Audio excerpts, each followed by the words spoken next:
闹灾荒那年，沈母打发我去投奔未婚夫周家。周艳里瞧不起我，他打量我破旧的衣裙，随手指了桌上空的蟠桃罐。周家没钱给你买布做嫁衣，等你攒满了1罐子钱，我就娶你。哎，钱可真难攒啊！1年里我省吃俭用，冬日凿冰洗衣，夏日织席那缕，手上尽是旧了又新的伤。好不容易陶罐快满了，沈母却说弄错了，当初定亲的不是周家，是邹家。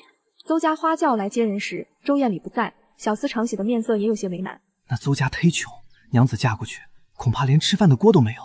就说这租花轿的钱，一半是他帮人抄书攒的，一半是夫子同窗们凑的呢。那花轿4脚垂翎，虽旧却干净齐整。不要紧，我也攒了些钱。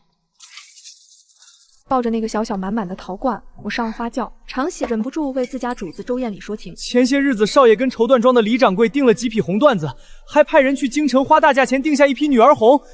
这眼见着是要娶娘子过门的。少爷不是说了吗？等娘子把罐子攒满，就娶娘子过门的。如今苦尽甘来，好不容易攒满了，娘子怎么忽然要走了？我想了想，觉得自己好像是有点任性了。1年前，我找上周家的时候，正是周家吃饭的点。我瘦瘦小小，一身破烂衣裙，怕旁人瞧不起我。我看了一眼桌上饭菜，只垂着头，小心翼翼咽口水。周艳里满眼嫌弃，下意识就叫常喜把我当成要饭的花子撵出去。周父放下筷子骂了他：当年周家逃荒，要不是恩人给了祖父一口饭吃，也没有你在这里嫌弃的份儿。既然是祖上的恩情，周家不会狼心懒肺。可看周艳里满眼的恶心和身上昂贵的绸衣，我也有几分犹豫。不然这门婚事就算了吧，折成几斤白面抹抹也成。可不等我开口，娶你可以，但没有厚脸皮吃用我家，还要我家出嫁妆的道理吧？我也不为难你，只要你把这个陶罐攒满了，我就娶你。柳三姑娘要是不愿意也无所谓，反正周家没有花轿嫁衣给你。他满眼嘲讽，好像我是个借着婚事来周家白吃白喝的蛀虫。那他可把人看扁了，我可不是白吃白喝的懒娘子。洗衣做饭、织席那缕、绣花苗样我都会，我手巧又勤快，能把日子过得红红火火。抱着那个小小的陶罐，我认真地看着周艳里。那一言为定。我以为陶罐小小一个，很好装满。一开始我熬了半个月的夜，替人家画绣样打烙子。陶罐的钱很快铺了一层底儿，却被常喜拿走大半。我抱着3个铜板咣啷响的陶罐去问常喜时，那堆铜板却在周艳里手边桌上。周艳里正在水榭亭子跟一群酒肉朋友听戏赏花。常喜知道我常常熬夜做活。少爷说，娘子吃处都在周家，除去食宿，还有灯油纸笔的花销。4月春光里，周艳里倚着栏杆。难道柳三姑娘还没过门，就想白吃白喝呀？忽然想到什么，周艳里又笑得顽劣。还是说你想嫁给我的心急不可耐？周少爷风流好模样，我要是花魁红圈，哪怕给自己赎身也要嫁的。女儿家春日情似漫漫，如今帐暖日长，好睡鸳鸯。说得好，这钱赏你们吃酒了。拿我辛苦挣来的钱赏人时，周艳里悠然看着我，想从我脸上看出恼怒和难堪，最好是能叫我掉眼泪。那他可错了，我倔劲起来时，不哭也不闹，穷人也想争口穷气。那周家一草一纸，房租饭食，辛苦周少爷写个明细单子给我。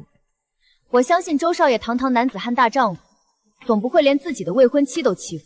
后来攒钱就很难了，冬日凿冰洗衣，夏日织席那缕，冰碴子和竹刺儿，手上的伤总是旧了又新。可在周家吃饭，常有瓜果糕点，模样精致的我见也没见过。可那要好多钱，我吃不起。周艳里总是尝了一口，就当着我的面丢掉。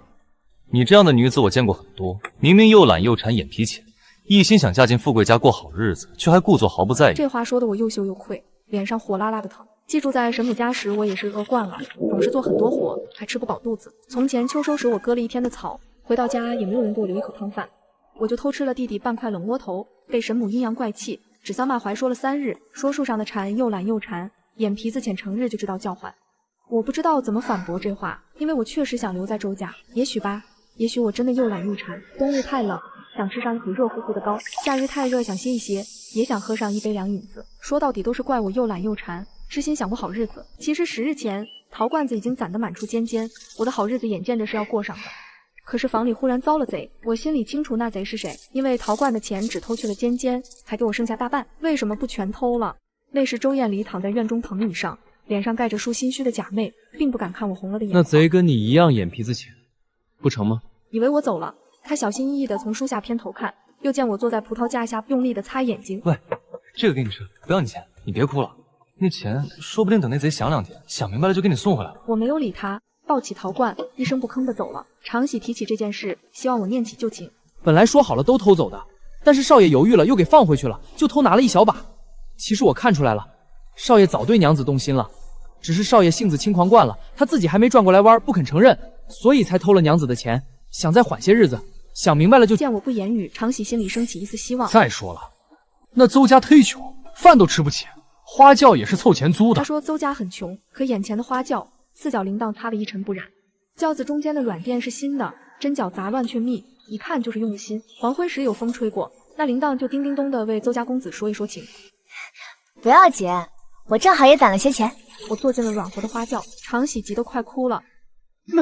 那少爷回来我怎么交代啊？我低头看着陶罐，又瞧了瞧外头叮咚的铃铛，略想了想，笑道：“你就说柳三姑娘眼皮子浅，看人家花轿漂亮就跟人跑了。”长乐跟着周艳礼在姑苏转了一圈，肩上的行李越来越重，忍不住后悔的：当初怎么没让常喜来？这儿的扇子不错，置办36份给书院的夫子和同窗。长乐算了笔账，觉得书院夫子同窗加起来37人，怎么买36份？呆子，难道还要送那个姓邹的吗？哎呦！长乐悻悻地跟上去，觉得少爷的心思实在难懂。明明2人从前还算要好呢。当初刚入学的时候，夫子就夸自家少爷天资奇绝，家中藏书读起来也是一目十行，过目不忘，书院里的人都考不过他。当然，邹公子一开始也考不过。少爷就躺在宏观人的腿上。邹公子模样好，脑子也不算笨，只可惜遇见的是少爷我。唉，只知道傻读书的穷小子是没有出路的。可后来傻读书的邹公子考过了，自家少爷的笑脸就挂不住了。但少爷打小就聪明，有一肚子促狭主意。柳三姑娘来了，少爷很快想到了个点子。少爷叫柳三姑娘做了糕粽，说要送来书院做宵夜。柳三姑娘以为周少爷看中自己，柳三姑娘心里高兴，没要底下人帮忙，欢欢喜喜洗了3斤蜜枣，10斤糯米，熬了2夜，看着炉火，用新鲜荷叶包的齐整，顶着大太阳亲自送去。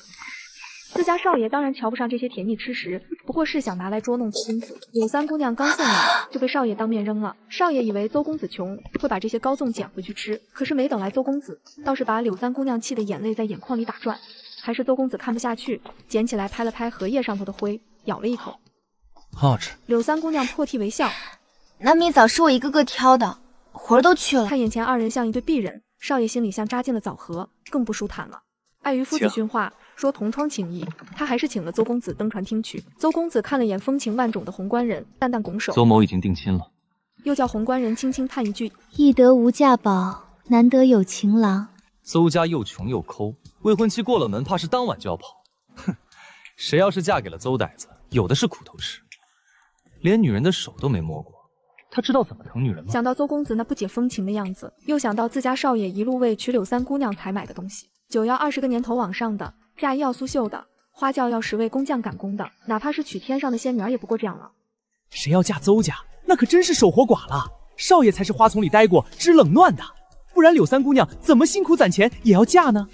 等邹家有钱娶妻啊，少爷您跟柳三姑娘的娃娃都会上街打醋喽。被长乐说的高兴，却故作为难。本来也不想娶，不过看他潜心，勉为其难罢了。等他进门，再熬一熬他的性子，保管叫他死心塌地。长乐有点好奇，那为何10日前少爷还要我去拿柳三姑娘的钱呢？难道不怕她不嫁了吗？他神母不肯留他一张吃饭的嘴，他无处可去，不嫁我还能嫁谁？长乐想了想，也觉得自家少爷神机妙算。银匠铺子的掌柜见周艳礼出手阔绰，便凑上来推销。瞧瞧小店，给夫人打个金5件，工费合算。等银匠叮叮当当敲打时，瞧见楠木架子上挂着一个小小的银质长命锁。周艳礼想到什么，忍不住勾起唇角。再来一个长命锁。长乐又看不明白了，难道柳三小姐进门后生个小少爷，就只带个银的长命锁？不是，是周艳礼的嫉妒心又开始蠢蠢欲动。邹家穷得连1两银子都拿不出来，也不可能娶到比柳茬更好的姑娘。等邹呆子的未婚妻到了，我送他们夫妇，我倒要看看邹呆子能娶到的是什么货色。花轿停在了城南头的老枣树下，我探出头瞧，才发觉架的草率了些，盖头挑开，眼前是破破旧旧的屋舍，矮了一角的书桌还垫了块破瓦，2杯薄酒应当是合紧了，床上只有一张洗得干净却仅容1人睡下的竹垫。见我好奇地看他，邹雨青红着耳朵，支吾着说不出话，只低头盯着手上秤杆，好像能看出花来。我心里偷偷的想，哎，这人虽然长得不错，但是好像很笨，把全部家当都花在了租花轿上。租个好花轿，是听说姑娘在周家受了欺负，想给姑娘长长脸，没成想租个花轿再雇轿夫，原来要花许多钱。这话说的我心里还挺高兴，我才想说，穷不要紧，以后你好生读书，我在家里织席绣花。邹玉清忽然想起什么，忙拿起桌上盛酒的粗陶罐递给我。这个给你。这装酒的陶罐比周家拿来的要小许多，我立刻明白了，这是像周艳礼一样要我攒钱。那你说清楚，我住这里1月租子多少，1日吃用多少？我不占你便宜。不要你的钱，是以后给你的零花都放在这里，你拿着用。我不信，我用的一草一纸，他肯定像周艳礼一样跟我算得清清楚楚。等到我真拿了，他又要跟我秋后算账。见我满脸防备，邹玉清剩下的话也咽下了。灯油烧尽，外头新月照不见心思，灰灰的不大敞亮。邹玉清把唯一一张能睡人的竹垫子让给了我，他和衣睡在铺了破草席的地上，摸了摸身下竹垫子。我又觉得自己好像不该把他想的那么坏，我才想开口再问一问，他是不是真的有心跟我过日子。邹家是太穷了些，娶姑娘算是恩将仇报了。要是你不情愿，那婚书我烧了，只当没这回事。这话说的我莫名生了气。我想了想，眼见着天气要热起来，把被子拉到头上，有气闷声说：“那我后天就走。”那一罐子的钱足够买一张船票，足够租1个月小小的铺面。反正我自己有钱，走了我也不愁过不上好日子。邹玉清沉默很久也没有反驳，只轻轻嗯了一声。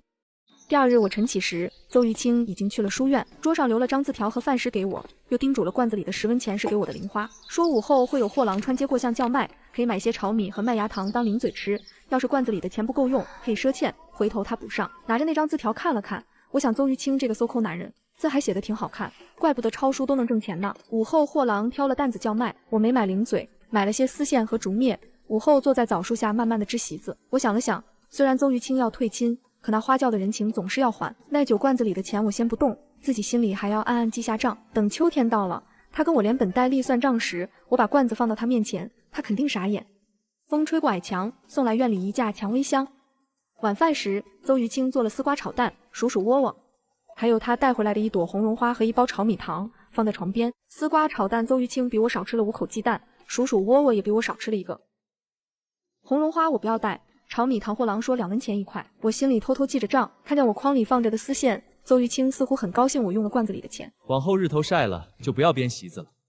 夫子叫我帮他抄书，能赚些钱。说罢，他又放了一把铜板在桌上，叮嘱我不必俭省，遇上什么喜欢的就买些。饭毕，邹玉清低头借着烛火抄书，叮嘱我先睡。我咬了一口米糖，拈起那朵红绒花，竟然替他发愁。要是我走了，这花谁来带呢？借着烛火，我拿着绒花在邹玉清耳边比了比，艳艳的，倒是挺好看。他戴好看，那就给他戴好了。这一笑，叫他一抬头捉住我的目光。我心虚的把绒花收到枕头底下，假装睡着。邹玉清放下书，轻声问道：“是热的睡不着吗？要不要听故事？”有故事听。我一咕噜坐了起来。邹玉清讲了个志怪故事。从前有个书生，赶考途中见到一具白骨暴尸荒野，无人收敛。书生觉得可怜，便立碑掩埋了。后来书生落榜灰心回家，半夜却有一位美人敲门。美人说感激书生安葬之恩，欲结为夫妇。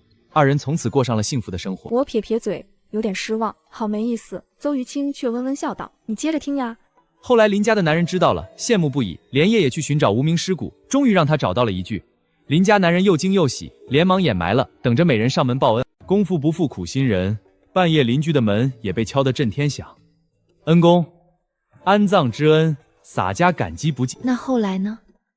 后来他们也过上了幸福的生活。我一怔，细细寻思，扑哧一声笑出声。见我笑，邹玉清也弯了弯嘴角，怕我无聊，邹玉清又讲了2个故事解闷。我怕耽误他温书，也怕看他时尴尬，假装睡着了。邹玉清轻声细语，手中的蒲扇也慢慢的摇，竟然真的哄我睡着了。小暑大暑，上蒸下煮，半夜墙外醋之声如雨搅，将我吵醒了。邹玉清和衣睡在地上，兴许是太热，额角渗着薄汗。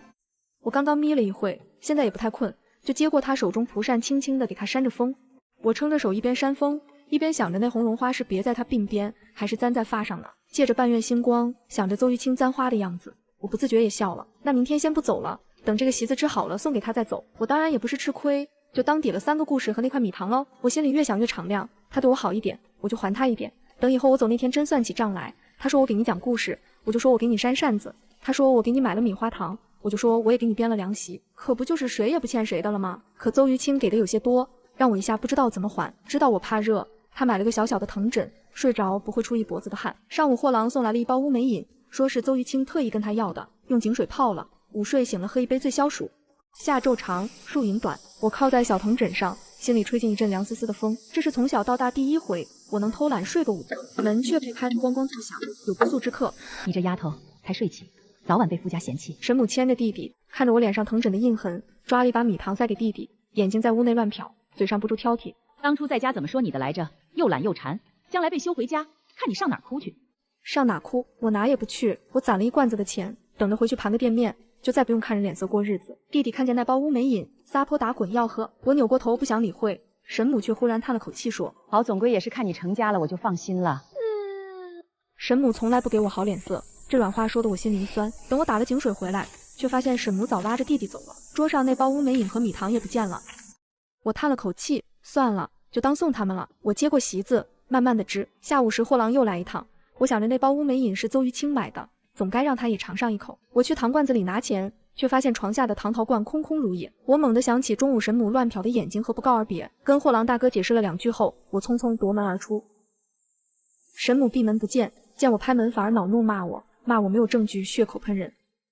骂到最后，他甚至叉着腰，得意洋洋叫我尽管去报官。这些年他给我一口饭吃，养恩大过天，告他前我自己要先挨10棍。天色昏昏时，我光顾着伤心，没看清脚下的路，还崴了脚，脚踝疼得走不动路。我坐在河边柳树下的大石头上，远远看见各家灯火星星点点，却没有一盏是为我而亮。从在沈母家干活干到累得躲起来哭，盼着早日嫁出去。到在周家，周艳离指了指那个陶罐，给了我一点希望。我以为这次我有的选，我以为这次真的不一样了，毕竟那陶罐真的攒满了，足够买一张船票，足够租下一个不大的门面。可怎么到头来都是竹篮打水一场空呢？夏夜的风吹在身上是热的，可是脸上一抹一手的冰凉。伤心尽过了，周围黑黢黢的就有点怕人了。我强撑着站起来，一瘸一拐的往邹家走。没了那罐子钱，又要像在周家一样看人脸色过日子了。远处摇晃着一点灯影，是邹于清，他提了灯来寻我，听见窸窸窣窣的动静，惊喜道：“是柳三姑娘吗？”我慌忙抹掉脸上的眼泪想逃，肿起的脚踝却使绊子，整个人狼狈的跌坐在地上。邹于清蹲下身子，怕我不领情，忙寻了个借口。走回去的话，饭菜都要冷了，我觉得很丢脸，低着头不肯说话。忽然那个糖罐子递到我面前，月亮照着里头铜板亮晶晶的，像半罐子星星。我诧异的抬起眼，却看见邹于清的眼睛比星星还亮一些。你的钱，我问了货郎，去给你要回来了。见我望他，邹于清一怔，他不惯扯谎，所以表情也有些不自然。哦对，我拿走了一半急用，回头慢慢还你。我都帮你把钱要回来了，你总不会连一半都不愿意借我吧？我不傻，我认得我的钱，也知道他凑不上这么多，才说自己拿走了一半。我抱着罐子不吭声，邹于清背着我在月光下慢慢的走，我把头埋在他背上，声音也闷闷的。你知不知道攒钱很难很难？知道。你知不知道我把你想得很坏？知道。你知不知道我攒了这些钱是为了离开你，独自过好日子？知道。呸！你不知道，你什么都不知道。哪有人都知道这些，还这么傻的？当初去周家接你的时候，我知道你受了委屈，也想过很多。那晚并不是不想留你，我想着把旧花轿擦干净，也想着出人头地后让你有簇新小轿子坐。可是我总要问一问你，万一你并不想做花轿，只是无处可去呢？风吹得很轻，邹于清的声音比风还温柔。那今晚他来接我回家，我回去要怎么还他呢？我忽然想到第一次见他时也是这么狼狈。我的心被丢扔在地上，周院里的同窗都在瞧热闹，只有他一个人放下书卷，蹲下身捡起脏了的糕粽，给我一个台阶。我知道怎么还他了。等我搅好了，我给你做你喜欢吃的糕粽好不好？放了蜜枣，又甜又糯，你还记不记得味道？邹雨清歪了一下头，味道已经不记得了，只记得那天你哭得很伤心。我鼻子一酸，将头轻轻靠在他背上，决心把上次的话说完。那以后你好生读书，我在家里织席绣花，我们一起过上好日子，好不好？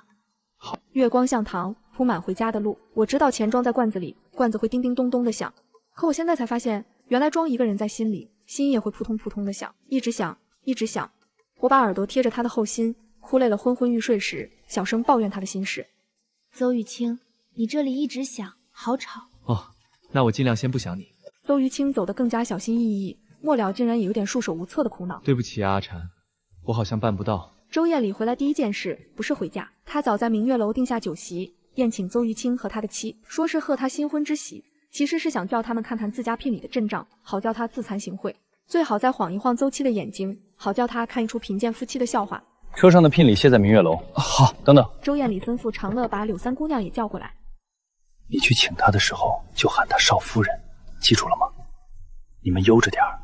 乍一说我要娶她，她八成是要激动的昏过去。长乐跟长喜哥俩你推我，我推你，支支吾吾不敢说话。明月楼外蒙蒙细雨，周艳礼站在门外等。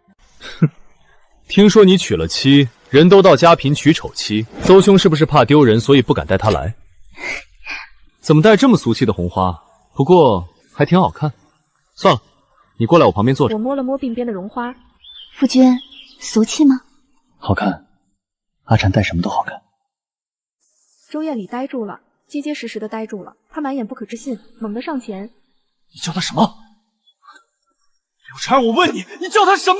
邹玉清先一步挡在我身前，对周艳礼的语气淡漠却不掩骄傲。阿禅是我明媒正娶的妻。什么时候的事？是半个月前，少爷您去姑搜，邹家就来接少夫人了。是邹家跟少夫人有婚约，不是咱们周家。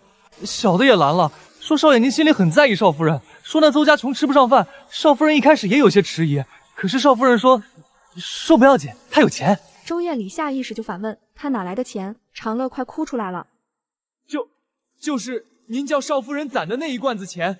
听长乐说起那罐子钱，周艳礼怔住了。我见过周艳礼轻浮倨傲，却第一次见她心慌却强装镇定。你知不知道邹家穷？你嫁过去过的是穷日子。知道。你知不知道我这次回来要娶你？知道。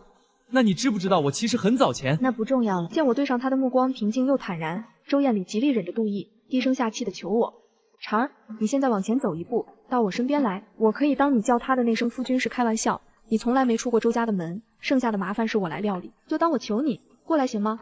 想到从前在周家的日子，我下意识后退了一步，不愿过去。周艳礼，其实我第一眼见你，心里是很喜欢的。你长得好看又有钱，我也没多么清高，想吃点苦也不要紧。你指着陶罐要我攒钱的时候，我也没有很生气，反而很想证明给你看，我是配得上你的。那后来为什么不喜欢了呢？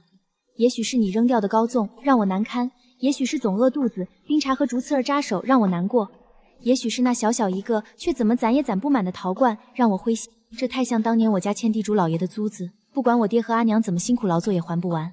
怎么小小一张纸会叫人把命都填进去？怎么浅浅的陶罐会叫人连幸福也害怕？因为你，我开始把人想得很坏，开始把自己看轻，连邹雨清递来的好意我都不敢去接，生怕他像你一样千倍百倍的要我去。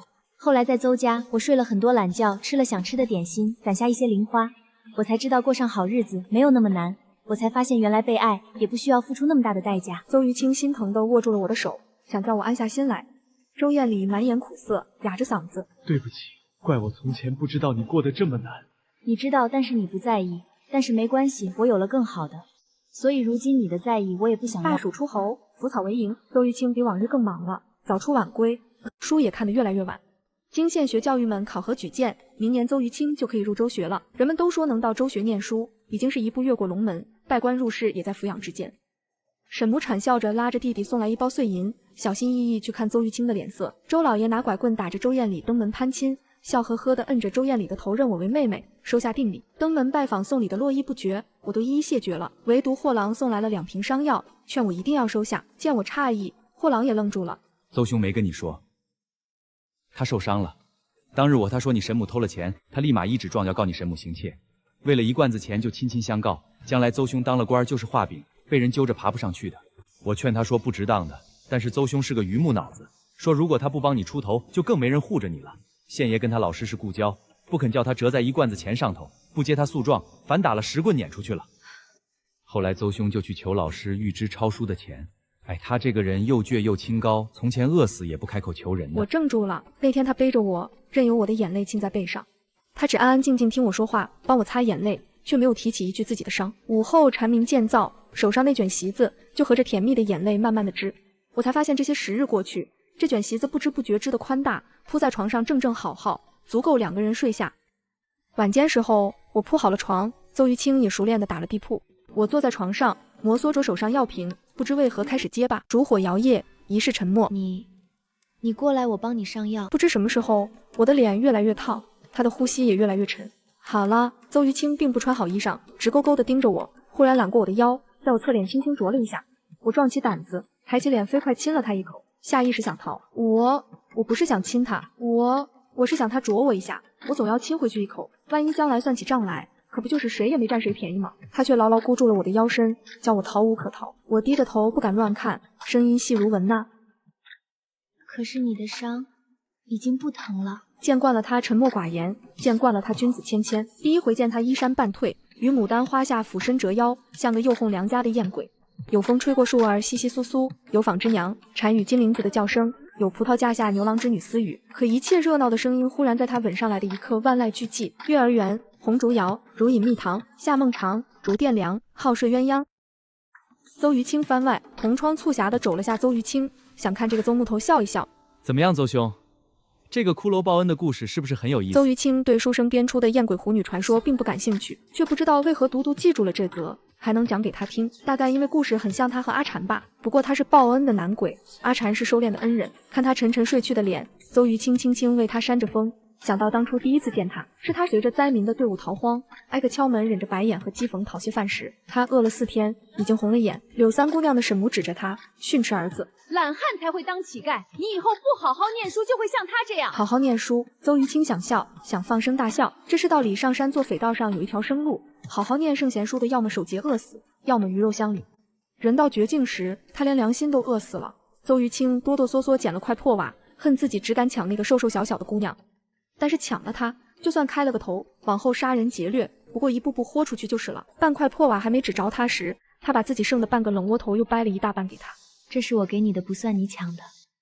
一句话叫他苦海猛回身，才后怕的发现自己在万丈悬崖边，差一点跌落粉身碎骨。见他呆呆的不肯接，他又小声说了句：你别听我神母瞎说，我阿娘活着的时候说过，读书是有用的。不知道他叫什么，但知道他姓柳，是个很心善的姑娘。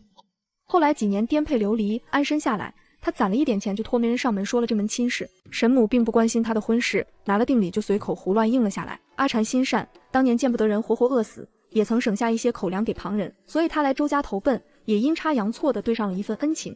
在书院里，邹于清能察觉到周艳里对自己的敌意和排挤，可他不在意，反正这世上除了他，谁讨厌自己都不要紧。他只听阿禅说的话，好好读书，一定有用。那天看到周艳里为难自己不成，开始刁难他的未婚妻，邹于清其实也不在意。可是听到他未婚妻姓柳，邹于清停了脚步，看他红着眼圈，想到了同窗们的议论和周艳里的吹嘘。吹嘘这个爱慕虚荣的未婚妻为了嫁进周家有多么能忍。邹于清本来没有仔细看过他的脸，也没有想帮他解围，因为这世上除了阿禅，谁的尊严脸面都不要紧。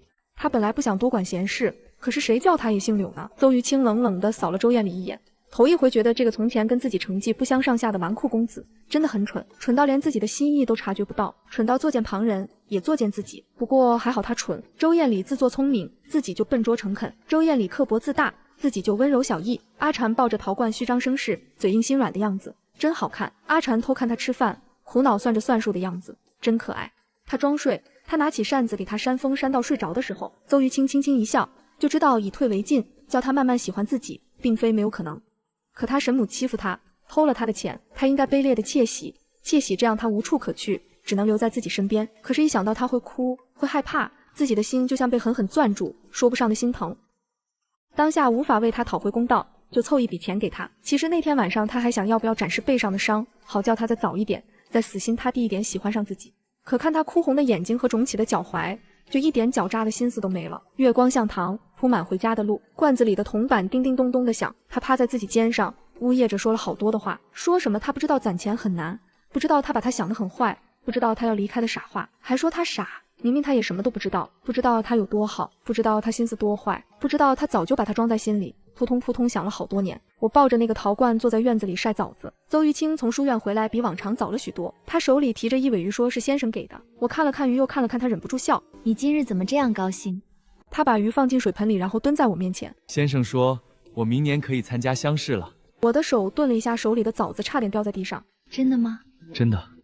邹于清的眼睛亮得像夏夜的萤火，他忽然握住我的手说，我一定能让你过上好日子。我没有抽回手，只是低头慢慢搓着枣子。你已经让我过上好日子了。他愣了一下，然后把我连同枣子一起抱进怀里，枣子滚了一地，我也懒得去捡。那天晚饭我们喝了鱼汤，汤里放了新摘的紫苏叶。邹玉清把鱼肚子上最嫩的肉夹给我，我把鱼头夹给他说：“你读书费脑子多吃点。”他笑了，又给我盛了一碗汤。饭后我坐在院子里继续晒枣子，邹玉清在旁边抄书毛笔蘸墨的声音沙沙的很好听。货郎路过院墙外面喊了一声：“周娘子要乌梅饮不要。”我正要回话，邹玉清抢先说不要。我瞪了他一眼，他说：“天凉了，你喝凉的肚子疼。”我脸一红不理他。货郎笑着说：“邹秀才心疼媳妇。”货郎走了以后，邹玉清悄悄放了一把铜板在陶罐里。我问他又攒钱做什么，他说：“给你攒着，以后你想买什么就买什么。”我现在就想买一匹布，给你做件新袍子。不用，不还能。我说：“你那件月白色的袍子袖口都磨破了。”他看了看袖口说：“破了也好看。”你脸皮真厚。他说：“是你绣的花好看。”我笑得手里的枣子都拿不稳。秋天的时候枣子红了，我爬到树上去打枣，邹玉清在下面接着。我故意把树枝摇得哗哗响，枣子落了他一头。他也不恼，只是仰头看着我笑。阿婵，你小心别摔了。我才并不怕呢。话没说完，脚下一滑，整个人往下掉。邹玉清一把接住我，两个人都摔在地上，枣子压碎了一地。我趴在他身上，闻到他衣服上有淡淡的墨香。你没事吧？没事，一点都不疼。可是晚上我给他上药，看到他后背青了一大块，我鼻子一酸，眼泪就掉下来了。邹玉清回头看我，笑着说：“真的不疼？”你骗人！我没骗人，你亲一下就不疼了。我打了他一下，他还是笑。后来我真的亲了一下他的伤，他整个人僵住了，耳朵红的能滴血。我假装去倒水，其实心里扑通扑通跳得快死了。冬天的时候，沈母来过一次，他站在院门口，手里提着一篮鸡蛋，弟弟跟在他身后，已经长高了不少辫子，换成了丸子髻。沈母看看院子，又看看我，说：“我来看看你。”我把他让进屋里，倒了茶。他坐了一会儿，东拉西扯，最后说：“邹公子明年要考试了吧？”我说：“是。”你命好。我没接话。他走的时候把鸡蛋留下，我追出去还给他。你小时候我亏待了你。姐姐，你别生气了，我娘知道错了。我看着弟弟圆圆的脸上天真的眼睛，忽然就不想计较了。我收了一半鸡蛋，另一半让沈母带回去给弟弟吃。他走的时候眼眶红了，我也红了。春天的时候，邹玉清去州学读书，要离开3个月。走的那天，他站在门口一直看我。你快走，再不走天黑了。你记得每天喝乌梅饮，不要省。知道了。下雨了记得收衣服。想我了就对着枣树说话，我能听见。你烦不烦？他笑了，转身走了。走了3步，又回头看我一眼，再走3步，又回头。我站在枣树下冲他挥手。等他走远了，我蹲在枣树底下哭了。3个月里，我每天织席子绣花攒钱。货郎路过的时候会告诉我邹玉清在州学的消息，说他考了第1名，说他写文章被夫子夸了，说他瘦了但是精神很好。我听着这些话，把每一件都记在心里。睡不着就对着枣树说话：“邹玉清，你这个骗子，你说能听见，我都说了那么多，你听见没有？”枣树不说话，只有风吹过树叶沙沙响。有一天半夜，我听见院门响，我吓了一跳，摸起剪刀走到门口，门开了，邹玉清站在月光里，他瘦了很多，但是眼睛还是那么亮。你怎么回来了？我明天一早还要走，但是我今夜想你了。他抱着我轻轻的笑了。你笑什么？枣树告诉我你哭了。枣树骗人。枣树从来不骗人。那天夜里，他抱着我在竹垫上躺了一会儿，天没亮他就走了。走之前在我额头亲了一下，我把脸埋在被子里，心里甜得像喝了蜜。夏天的时候，乡试放榜，消息传来的时候，我正蹲在院子里摘豆角，隔壁的大婶跑进来说：“娘子，你家相公中了，中了！”我手里的豆角掉在地上。中了什么？中了举人，还是第1名解元。我站起来，腿有点发软，我想笑又想哭，最后什么都没做，只是回到屋里把那个陶罐抱在怀里。陶罐里的铜板已经快满了。邹玉清回来的时候，我正坐在门槛上等他。他从巷子那头走过来，穿着那件月白色旧袍子，袖口还是磨破的。他走到我面前，蹲下来看着我。阿婵，我考中了。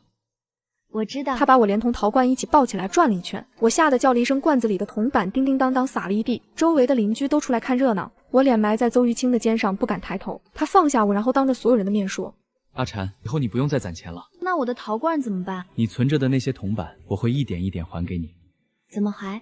用一辈子还。”邻居们都笑了，我也笑了，眼泪却掉下来。邹玉清替我擦眼泪，手指很温柔。我低头看着地上散落的铜板，在太阳底下亮晶晶的，像星星，像糖，像我们往后的日子。